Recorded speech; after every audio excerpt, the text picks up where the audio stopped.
Hello dear friends, कहते हैं जब जागो तभी सवेरा। तो आशा करती हूँ आप सबने मेरे प्रीवियस लेक्चर्स अच्छे से देखे हैं। So today we will start with the applications of inductive effect. तो starting with the first application, inductive effect से हम कार्बोकेटाइन की स्टेबिलिटी का ऑर्डर बता सकते हैं। तो stability of carbocation, first is stability of carbocation. As we know, carbocations are electron deficient species. Carbon पे अगर पॉजिटिव चार्ज है तो क्या है? कार्बोकेटाइन. ठीक है, अब यहाँ पर कितने इलेक्ट्रॉन है? 1 2 3 4 5 6, यानी कि सेंट्रल एटम का ऑक्टेट कंप्लीट नहीं है. Octet is not complete. तो ये कैसा है? स्पीशीज है, इलेक्ट्रॉन डेफिशिएंट स्पीशीज है. तो अब हमने ये देखना है कि माइनस आई इफेक्ट और प्लस आई इफेक्ट कैसे इस कार्बोकेटाइन को, स्टेबिलिटी को इफेक्ट करता है. तो हम क्या करेंगे, पहले इस हाइड्रोजन को एक इलेक्ट्रॉन विड्रॉइंग ग्रुप से रिप्लेस करके देखते हैं. तो मैंने हाइड्रोजन को किससे रिप्लेस करा? एक इलेक्ट्रॉन विड्रॉइंग ग्रुप से. और हमें पता ही है कि इलेक्ट्रॉन विड्रॉइंग ग्रुप कैसा इफेक्ट शो करता है? Electron withdrawing minus I effect. Clear? तो माइनस आई इफेक्ट से ये इलेक्ट्रॉन अपनी तरफ विड्रॉ कर रहा है, तो यानी कि ये पॉजिटिव चार्ज को क्या कर रहा है? और ज्यादा इंक्रीज कर रहा है या और ज्यादा इंटेंसिफाई कर रहा है. तो पॉजिटिव चार्ज इंटेंसिफाई हो रहा है. देखो, कोई भी चार्ज स्पीशीज है, चाहे वो पॉजिटिव चार्ज है या नेगेटिव चार्ज है, स्टेबल नहीं होते हैं. तो कोई भी फैक्टर अगर उसकी पॉजिटिव चार्ज को या नेगेटिव चार्ज को इंक्रीज करता है, तो यानी कि वो उसको डिस्टेबलाइज करता है. और कोई ग्रुप या कोई फैक्टर उसके पॉजिटिव चार्ज या नेगेटिव चार्ज को कम करने में हेल्प करता है या डिक्रीज करता है, तो वो उसको स्टेबलाइज करता है. तो यहाँ पर electron withdrawing group is intensifying the positive charge on carbon. तो वो उसको क्या कर रहा है? डिस्टेबलाइज कर रहा है. क्या कर रहा है? डिस्टेबलाइज कर रहा है. क्लियर? तो यानी कि हम यहां पर लिख सकते हैं कि stability of carbocation, stability of carbocation is inversely proportional to minus I effect. ठीक है, अब देखते हैं कि मैंने इस हाइड्रोजन को एक इलेक्ट्रॉन रिलीजिंग ग्रुप से रिप्लेस करा. यह है एक इलेक्ट्रॉन रिलीजिंग ग्रुप. ठीक है, तो इलेक्ट्रॉन रिलीजिंग ग्रुप कैसा इफेक्ट शो करता है? Electron donating plus I effect. ये इलेक्ट्रॉन डेंसिटी सिस्टम में पुश कर रहा है. तो पॉजिटिव चार्ज और नेगेटिव चार्ज आपस में क्या है? एक दूसरे को न्यूट्रलाइज करेंगे. तो यानी कि इसका पॉजिटिव चार्ज क्या हो रहा है? डिक्रीज हो रहा है. इसका पॉजिटिव चार्ज क्या हो रहा है? डिस्पर्स हो रहा है. तो यानी कि जो भी चीज इसके पॉजिटिव चार्ज को कम करेगी, वो उसको क्या करेगी? स्टेबिलाईज करेगी. क्या करेगी? उसे स्टेबिलाईज करेगी. तो हम यहां पर कह सकते हैं stability of carbocation is directly proportional to plus I effect. Clear? तो इसको हमने ध्यान रखना है कि minus I effect decreases the stability of carbocation and plus I effect increases the stability of carbocation. अब एक एग्जांपल लेते हैं. यहां पर देखो,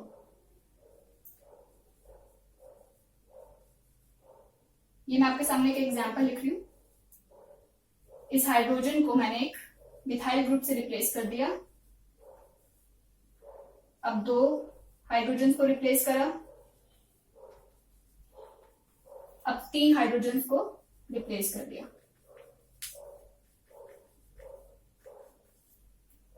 तो अगर मैंने डिग्री जो सेकेंड लेक्चर में पढ़ाई थी, डिग्री ऑफ कार्बन अगर डिसाइड करना है, तो ये किसी भी कार्बन से अटैच नहीं है, तो इसकी क्या होगी? 0 डिग्री. इसकी क्या होगी? एक कार्बन से अटैच है. एक कार्बन जिसका पॉजिटिव चार्ज है कार्बन पे, वो एक कार्बन से अटैच है. तो ये क्या होगा? 1 डिग्री. इसकी डिग्री क्या होगी? 2 डिग्री. 2 कार्बन से अटैच है. ये कार्बन 3 कार्बन से अटैच है, तो 3 degree.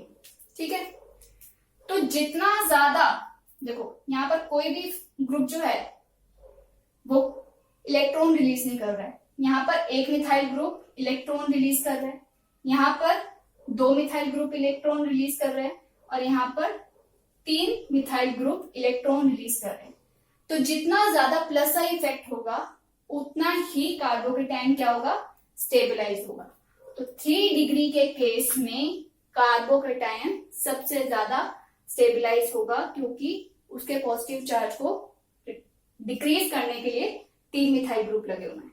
So order of the stability of carbocation is 3 degree, then 2 degree, then 1 degree, then 0 degree.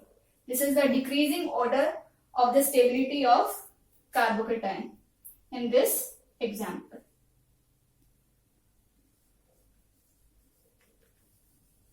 ठीक है, नाउ एक और एग्जाम्पल लेते हैं। अगर मैं इसको, इस हाइड्रोजन को एक इलेक्ट्रॉन विड्रॉइंग ग्रुप से रिप्लेस कर रही हूं, यहां पर CF3, अब कर रही हूं इसको रिप्लेस में CBr3,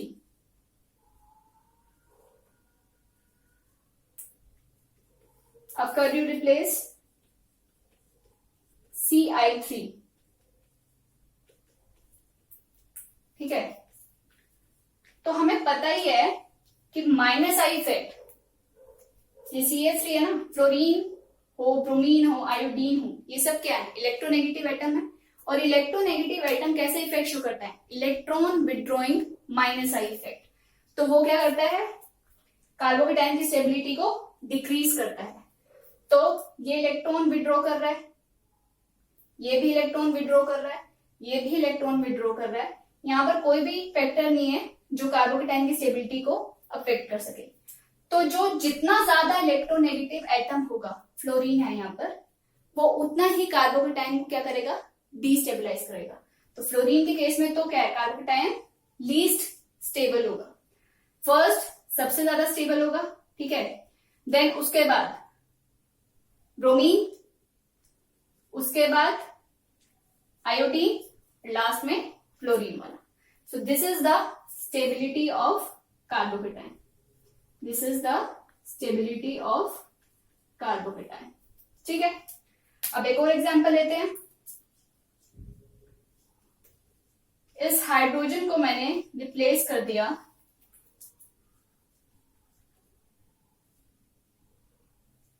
CF3,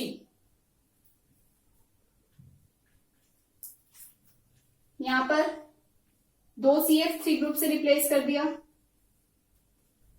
यहां पर 3 CF3 ग्रुप से रिप्लेस कर दिया।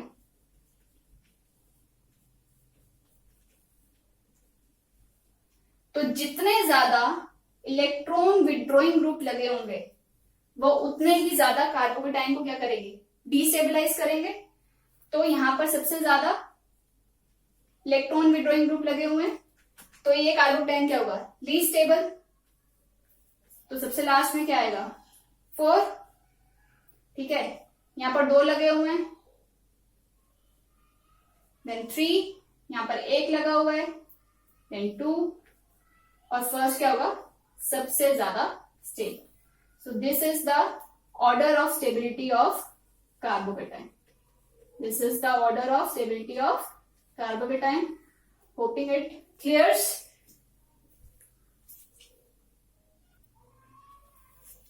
Now coming to the next application, that is stability of carbon ion. Carbon ion क्या होता है, जब कार्बन पे नेगेटिव चार्ज लगाओ, जैसे यहां पर देखिए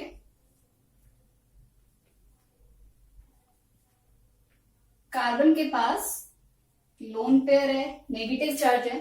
तो यहां पर अगर आप काउंट करें 1 2 3 4 5 6 7 8, सेंट्रल एटम का ऑक्टेट क्या है, कंप्लीट है।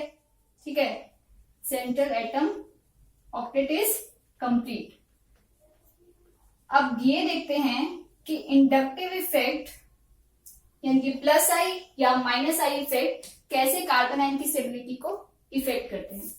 तो मैं यहां पर हाइड्रोजन को रिप्लेस कर रही हूं एक इलेक्ट्रॉन विड्रॉइंग ग्रुप से। ठीक है, कार्बन को मैंने हाइड्रोजन को रिप्लेस करा इलेक्ट्रॉन विड्रॉइंग ग्रुप से। तो ये इलेक्ट्रॉन विड्रॉइंग ग्रुप कैसे इफेक्ट शो करता है, electron withdrawing minus I effect. ये इलेक्ट्रॉन डेंसिटी पुल कर रहा है। तो अगर ये इलेक्ट्रॉन डेंसिटी पुल कर रहा है तो यानी कि नेगेटिव चार्ज को क्या कर रहा है, डिस्पर्स कर रहा है, ठीक है ना। और अगर नेगेटिव चार्ज डिक्रीज हो रहा है, डिस्पर्स हो रहा है, तो यानी कि वो क्या हो रहा है, स्टेबलाइज हो रहा है। तो minus I effect increases the stability of carbon ion, ठीक है। अगर मैं इस हाइड्रोजन को एक इलेक्ट्रॉन रिलीजिंग ग्रुप से रिप्लेस कर दूं, यहां पर मैंने क्या किया, हाइड्रोजन को रिप्लेस करा एक इलेक्ट्रॉन रिलीजिंग ग्रुप से। तो ये इलेक्ट्रॉन रिलीजिंग ग्रुप क्या करेगा, इलेक्ट्रॉन डेंसिटी सिस्टम में पुश करेगा। तो यानी कि ये कार्बन पे जो नेगेटिव चार्ज है उसको क्या कर रहा है, इंटेंसिफाई कर रहा है, इंक्रीज कर रहा है। तो वो उसको क्या कर रहा है, डिस्टेबलाइज कर रहा है। क्योंकि हमने पढ़ाई है कि पॉजिटिव चार्ज हो या नेगेटिव चार्ज हो, चार्ज फिशेस आर अनस्टेबल। तो electron releasing group carbon ion की स्टेबिलिटी को क्या करता है, डिक्रीज करता है। तो हम लिख सकते हैं यहां पर stability of carbon ion, stability of carbon ion is directly proportional to what, minus I effect, and it is inversely proportional to plus I effect. Clear? Stability of carbon ion is directly proportional to minus I effect and it is inversely proportional to plus I effect. Clear? Now coming to few examples about it. यहां पर मैं एक example ले रही हूं। मैं क्या कर रही हूं, ये कार्बन आयन है, इस हाइड्रोजन को रिप्लेस कर रही हूं एल्काइल ग्रुप से।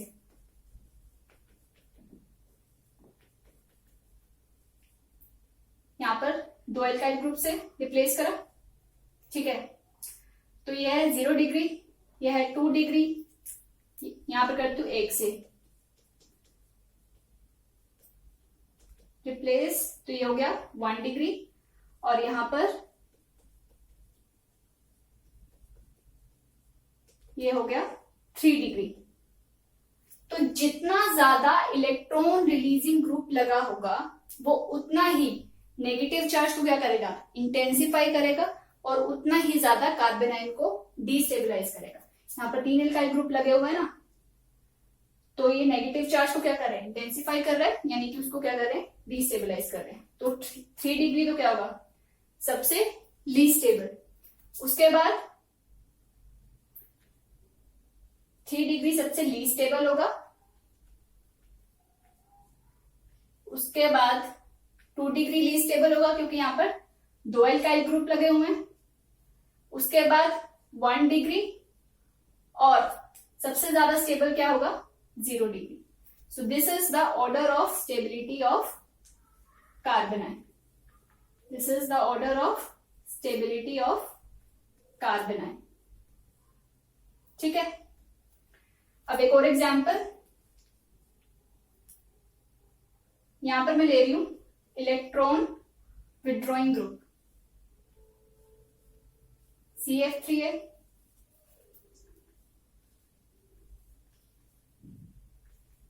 एक CF3 ग्रुप से रिप्लेस करा, फिर 2 CF3 ग्रुप से रिप्लेस करा,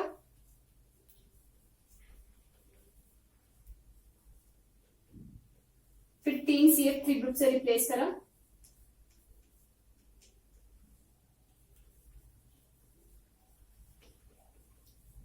तो ये कैसे इफेक्ट शो कर रहे हैं, electron withdrawing minus I effect, electron withdrawing minus I effect. तो जितना ज्यादा इलेक्ट्रॉन विड्रॉइंग ग्रुप लगा होगा उतना ही वो नेगेटिव चार्ज को क्या करेगा, कम करेगा, यानी कि वो उतना ही ज्यादा कार्बन आयन को स्टेबलाइज करेगा। तो 3 डिग्री, 2 डिग्री, 1 डिग्री और 0 डिग्री में सबसे ज्यादा स्टेबलाइज कौन होगा, 3 डिग्री। उसके बाद 2 डिग्री, उसके बाद 1 डिग्री, उसके बाद 0 डिग्री। तो ये तो कब है, जब माइनस आई इफेक्ट लग रहा हो ऑर्डर, और ये क्या कब है, जब कोई ऐसा ग्रुप लगा हो जो कि प्लस आई इफेक्ट शो कर रहा हो। This is the order of stability of carbon ion in case of plus I effect This is the order of stability of carbon ion in case of minus I effect. Clear? So next application of inductive effect is shielding effect. ठीक है, तो ये hydrogen किसी एक electron withdrawing group से लगा हुआ है और इलेक्ट्रॉन विड्रॉइंग ग्रुप कैसा इफेक्ट शो करते हैं? Minus I effect. तो हम ये कह सकते हैं कि electron withdrawing group electron withdraw करके इस हाइड्रोजन की विसिनिटी में जो इलेक्ट्रॉन डेंसिटी है उसको क्या कर रहा है? डिक्रीज कर रहा है. Electron withdrawing group is decreasing the electron density in the vicinity of proton. तो यानी कि ये इसको क्या कर रहा है? डी शील्ड कर रहा है. यानी कि माइनस आई इफेक्ट क्या करता है? D shielding. ठीक है, क्लियर है? ये क्या है? Electron withdrawing group electron withdraw कर रहा है और इसकी विसिनिटी में जो इलेक्ट्रॉन डेंसिटी है उसको क्या कर रहा है? डिक्रीज कर रहा है. यानी कि इसको क्या कर रहा है? डी-शील्ड कर रहा है, क्योंकि इसको शील्ड कौन कर रहा था? इलेक्ट्रॉन डेंसिटी कर रही थी. पर यहीं पर अगर मैं एक इलेक्ट्रॉन रिलीजिंग ग्रुप लगा दूं, ठीक है, तो वो क्या करेगा? इलेक्ट्रॉन डोनेटिंग इफेक्ट या फिर electron releasing effect plus I effect show करेगा. तो वो क्या है? इसके विसिनिटी में जो इलेक्ट्रॉन डेंसिटी है उसको क्या कर रहा है? इंक्रीज कर रहा है. Electron releasing group is increasing the electron density in the vicinity of proton. यानी कि वो उसको क्या कर रहा है? शील्ड कर रहा है. यानी कि प्लस आई इफेक्ट क्या करता है? शील्डिंग. प्लस आई इफेक्ट क्या करता है? शील्डिंग. और माइनस आई इफेक्ट क्या करता है? D shielding. Clear? Minus I D shielding, plus I shielding. तो यहां पर एक एग्जांपल है, आपको बताना है कि प्रोटॉन डी शील्डेड है या शील्डेड है. तो फ्लोरीन है यहां पर, ये ब्रोमीन है. तो इसकी विसिनिटी में ये प्रोटॉन्स हैं. ठीक है, तो ये कैसे इफेक्ट शो करेंगे? Electron withdrawing effect, minus I effect show कर रहे हैं. तो यानी कि ये प्रोटॉन्स दोनों ही क्या है? D shielded. पर अगर मैं ये पूछूं कि ज्यादा डी शील्डेड कौन सा है, तो जिसका माइनस आई इफेक्ट ज्यादा होगा वो प्रोटॉन को ज्यादा डी शील्ड करेगा. तो फ्लोरीन और ब्रोमीन में से ज्यादा फ्लोरीन इलेक्ट्रोनेगेटिव है, तो ये वाला प्रोटॉन क्या है? मोर डी शील्डेड. और ये वाला प्रोटॉन क्या है? Less D shielded. क्लियर? अब ये लगा हुआ है इलेक्ट्रॉन विड्रॉइंग ग्रुप, ये भी लगा हुआ है इलेक्ट्रॉन विड्रॉइंग ग्रुप. ये दो मिथाइल ग्रुप लगे हुए हैं इलेक्ट्रॉन रिलीजिंग ग्रुप. तो ये माइनस आई इफेक्ट शो कर रहा है, ये chlorine minus I effect show कर रहा है, और ये दो मिथाइल ग्रुप कैसा इफेक्ट शो कर रहे हैं? Plus I effect. तो इसकी विसिनिटी में ये दो प्रोटॉन्स है. ठीक है, सराउंडिंग में ये दो प्रोटॉन्स हैं. तो माइनस आई इफेक्ट इस प्रोटॉन को क्या कर रहा है? डी शील्ड कर रहा है, डी शील्डेड प्रोटॉन. और प्लस आई इफेक्ट इस प्रोटॉन को क्या कर रहा है? शील्ड कर रहा है, shielded proton. Clear? Concept of shielding and deshielding. ठीक है, in our next class we will discuss some few more applications of inductive effect. Till then, stay tuned. Have a nice day.